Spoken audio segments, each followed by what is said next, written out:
महाकुंभ में देश देश के कोने से तमाम साधु संत महाराज महात्मा पहुंच रहे हैं और लोगों की जिज्ञासा भी बढ़ रही है कि आखिर यहाँ पर ऐसा क्या है। क्योंकि यहाँ पर देखिए गंगा बह रही है, आस्था की डुबकी लगाने के लिए तमाम लोग पहुँच रहे हैं। ऐसे में कुछ कथावाचक भी यहाँ पर पहुँच रहे हैं क्योंकि श्रद्धालु उनको सुनना चाहते हैं। हमारे साथ अंतर्राष्ट्रीय कथावाचक हैं सुधीरानंद जी मौजूद हैं। ये बताइए, महाकुंभ में आप पहुँचे, अपनी तैयारियों को भी देखा होगा, क्या महसूस कर रहे हैं आप? यहाँ पे ऊर्जा है, यहाँ पे आनंद है। ये आनंद का जगह है जहाँ पे आने के बाद मनुष्य को एकदम से परम आनंद की प्राप्ति होती है। क्यों? क्योंकि यहाँ पे सत्कर्म हो रहे हैं। जहाँ सत्कर्म होता है वहीं परमानंद होता है, वहीं परमात्मा निवास करता है। और जहाँ परमात्मा निवास करता है वहीं आनंद होता है। इस नाते से यहाँ पे आने वाला प्रत्येक व्यक्ति अपने मन में यही भाव लेकर के आता है कि वहाँ पे चलेंगे, स्नान करेंगे, स्नान के द्वारा पुण्य प्राप्त करेंगे, दान करेंगे, संतों का दर्शन करेंगे। ये सब संसार में जो मनुष्य जीवित है, जो संसार में जन्म लेता है, उसके जीवन का सबसे बड़ा ये पुण्य होता है। इस नाते से कुंभ में लोग आते हैं।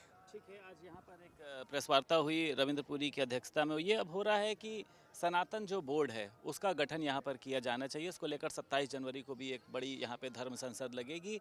आप किस तरीके से देखते हैं? और वक्फ बोर्ड को ख़त्म करने की मांग भी चल रही है। बिल्कुल इस देश के अंदर वक्फ बोर्ड को समाप्त करना ही चाहिए, क्योंकि यह देश संविधान से चलता है, न कि शरीयत से चलेगा।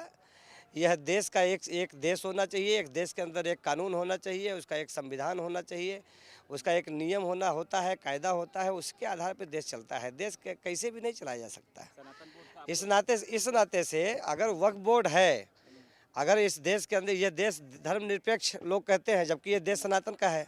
यहाँ पे 90% इसमें यहाँ पे हिंदू रहता है, सनातनी रहता है। जिस देश में इतनी बड़ी संख्या में सनातनी रहता हो और उस देश को हिंदू राष्ट्र न घोषित करके, लेकिन अगर हिंदू राष्ट्र उसको नहीं घोषित कर रहे हैं, फिर भी आप मुसलमानों को प्रश्रय दे रहे हैं, उसके नाते से बोर्ड बनाए, बाकी सब चीज़ें बनाए, तो हम तो भाई मांग करेंगे ही करेंगे कि हमारे लिए भी आप सनातन बोर्ड के होना ही चाहिए। बोर्ड को समाप्त किया जाना, बोर्ड पे एकदम समाप्त होना चाहिए, क्योंकि वक्फ बोर्ड के द्वारा बहुत सारे लोगों को नुकसान पहुँच रहा है। एक तो ज़मीनें इनलीगल तौर पर ली जा रही हैं, और दूसरी बात है इस पे चंद लोग ही उस पे बैठ करके उसका आनंद ले रहे हैं, उसका लाभ ले रहे हैं। और जितने लोगों को लाभ मिलना चाहिए उसका, अगर मान लिया किसी का अगर ज़मीन हड़प भी रहे हैं, आप गैर कानूनी रूप से ले भी रहे हैं, तो बाकी इनके कौम के लोगों को भी लाभ नहीं मिल पा रहा है, कुछ नेताओं को ही लाभ मिल रहा है। आपने देखा महाकुंभ में एक बाबा IITN बाबा वायरल हो गए। एक जहां पर जो है साध्वी बनकर आई, हालांकि उसने कहा कि मैं साध्वी नहीं हूं, हर्षा। इनको आप किस तरीके से देखते हैं कि इस पूरे कुंभ को एक इवेंट नहीं आपको लग रहा है कि इन लोगों ने बना दिया?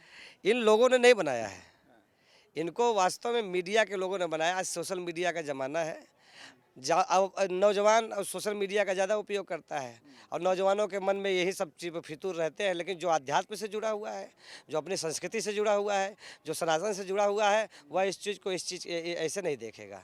वो यहाँ पर एक ऐसे बाबा भी आए हैं जो कि लगातार पैदल चलते हैं, उसको परिव्राजक संत कहते हैं। जो लगातार पैदल चलता है, एक दिन से एक रात्रि से ज़्यादा दूसरी जगह निवास नहीं करता है, और हरिद्वार से पैदल चल करके यहाँ पे आए हैं। ऐसे लोगों का यहाँ पे चर्चा होनी चाहिए, अगर होनी चाहिए तो, जबकि ऐसे बाबा लोग चर्चा करवाते भी नहीं है। IITN बाबा कह रहे हैं कि मैं ही भगवान हूँ और ऐसा कोई गुरु नहीं होता है, मेरे माँ बाप भी जो हैं भगवान नहीं हैं। मैं इनकी बातों को पूरी बकवास मानता हूँ। हालांकि आपस में खंडन एक दूसरे से नहीं करना चाहिए। IITN बाबा हो चाहे कोई बाबा हो, सनातन बहुत विशाल है, इसमें बहुत प्रकार के बाबा आए हैं, अपने जीवन को इसमें धन्य मानते हैं और सब कुछ छोड़ करके इसमें समाहित हो जाते हैं।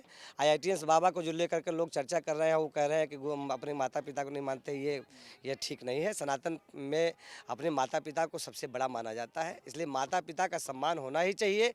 अगर माता पिता का जो व्यक्ति सम्मान नहीं करता है, वो सम्मान के लायक नहीं है। बहुत शुक्रिया बात करने के लिए। तो हमारे साथ अंतर्राष्ट्रीय कथावाचक जो हैं स्वामी सुधीरानंद जी मौजूद थे।